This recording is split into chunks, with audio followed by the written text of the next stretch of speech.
Hallo und herzlich willkommen auf meinem Kanal. Schön, dass du wieder da bist. DTZ, TELC B1, Goethe, Test DAF. Heute beschäftigen wir uns mit Deutschprüfungen. Welche Prüfungen sind das? Wo sind die Gemeinsamkeiten? Was ist gleich? Wo sind die Unterschiede? Was ist nicht gleich? Das schauen wir uns ganz genau an.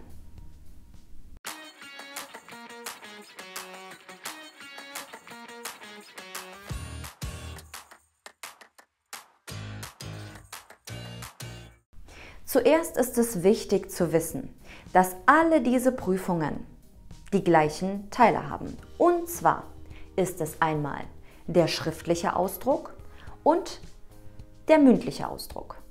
Was bedeutet das genau? In dem schriftlichen Ausdruck haben wir einmal Hören, Lesen und natürlich auch Schreiben.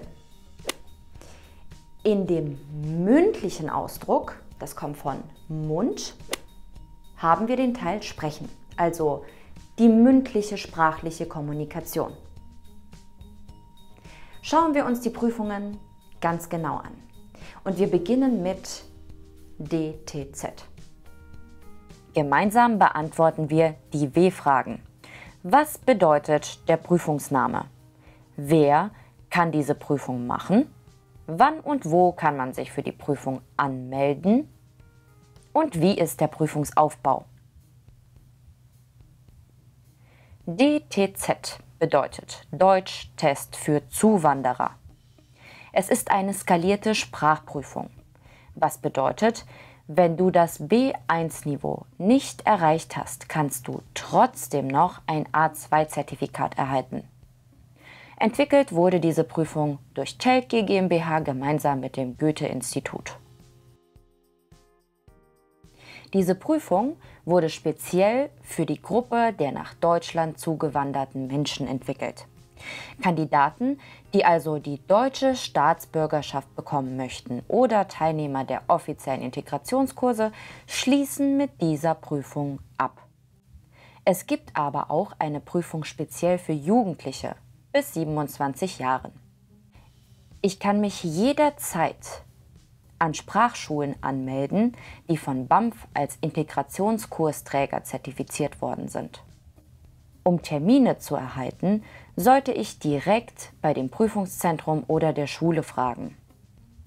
Der ganze Test ist nur komplett, also ganz wiederholbar. Ich kann nicht einzelne Teile, wie beispielsweise den mündlichen oder den schriftlichen Teil, wiederholen. Aber ich kann die Prüfung beliebig, also egal wie oft, wiederholen.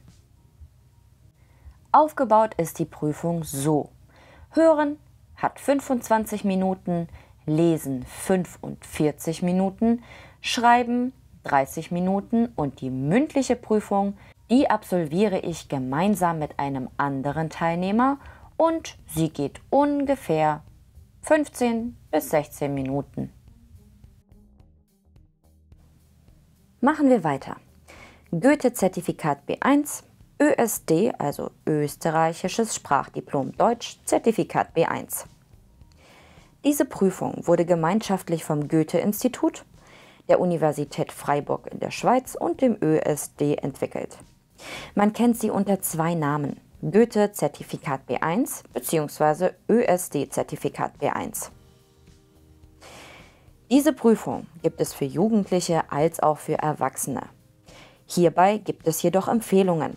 Für Jugendliche wird ein Alter ab 12 Jahren empfohlen und für Erwachsene ein Alter ab 16 Jahren. Man kann diese Prüfung an allen Goethe-Institutionen oder bei Prüfungskooperationspartnern, beispielsweise dem ÖSD, ablegen. Informationen über die Termine bekommt man am jeweiligen Prüfungszentrum. Wichtig ist, dass die Prüfung als Ganzes beliebig, also egal wie oft, abgelegt werden kann. Man kann aber auch einzelne Teile der Prüfung ablegen. Hierbei sollte man jedoch die Durchführungsbestimmungen beachten. Die Prüfung ist so aufgebaut: Lesen dauert 65 Minuten, Hören 40 Minuten, Schreiben 60 Minuten und Sprechen absolviert man gemeinsam mit einem anderen Teilnehmer und der Teil dauert ungefähr 15 Minuten. Unsere nächste Prüfung ist das Zertifikat Deutsch, auch bekannt unter TELC Deutsch B1.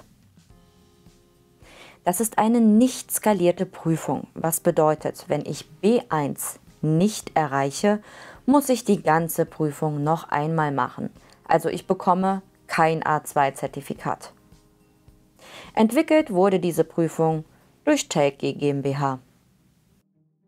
Für die Einbürgerung in Deutschland ist das Zertifikat Deutsch oder TELC Deutsch B1 ein anerkannter Nachweis über ausreichende Sprachkenntnisse. Für Schülerinnen und Schüler gibt es das Zertifikat Deutsch für Jugendliche oder TELC Deutsch B1 Schule. Als Prüfung für berufliche Zwecke eignet sich TELC Deutsch B1 plus Beruf. Der Aufbau ist eigentlich immer gleich, den schauen wir uns aber später nochmal an. Wann und wo kann man sich für die Prüfung anmelden? Anmelden kann man sich an allen TELC-Prüfungszentren, zum Beispiel Volkshochschulen. Die Termine bekommt man ebenso bei dem Prüfungszentrum oder der jeweiligen Schule. Hier sind auch einzelne Teile wiederholbar, zum Beispiel nur der mündliche oder nur der schriftliche Teil, aber innerhalb des Kalenderjahres. Man kann die Prüfung wiederholen, so oft wie man möchte. Folgendermaßen ist diese Prüfung aufgebaut. Das Leseverstehen dauert 90 Minuten. Das Hörverstehen 30 und auch das Schreiben dauert 30 Minuten. Der mündliche Teil, auch hier zusammen mit einem anderen Teilnehmer, dauert ungefähr 15 Minuten. Unser nächstes Format ist das ÖSD-Zertifikat Deutsch-Österreich B1. Diese Prüfung ist ein Gemeinschaftsprodukt, und zwar des Goethe-Instituts, der TELC GmbH in Deutschland, des Lern- und Forschungszentrums der Universität Freiburg in der Schweiz und des ÖSD. Diese Prüfung richtet sich speziell an Zuwanderinnen und Zuwanderer in Österreich. Auch diese Prüfung ist für Erwachsene und für Jugendliche geeignet. Für Erwachsene ab 16 Jahren und für Jugendliche ab 12 Jahren. Ich kann mich an lizenzierten ÖSD-Prüfungszentren für die Prüfung anmelden. Informationen über die Termine bekomme ich ebenso vor Ort bei dem Prüfungszentrum oder in der ÖSD-Zentrale in Wien. Wichtig ist hier, dass jedes Modul beliebig oft abgelegt bzw. wiederholt werden kann. Diese Prüfung ist so aufgebaut.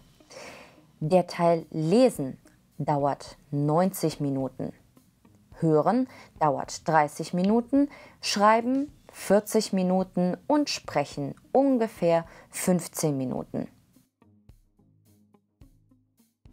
Es gibt auch noch andere Prüfungen, wie zum Beispiel Test DAF oder DSH. Diese Prüfungen werden wir hier aber nicht thematisieren, weil sie nicht in den Bereich B1 passen, sondern eher das Sprachniveau B2 bis C1 oder C2 abdecken. Diese Prüfungen braucht man meistens eher an Hochschulen, also Universitäten.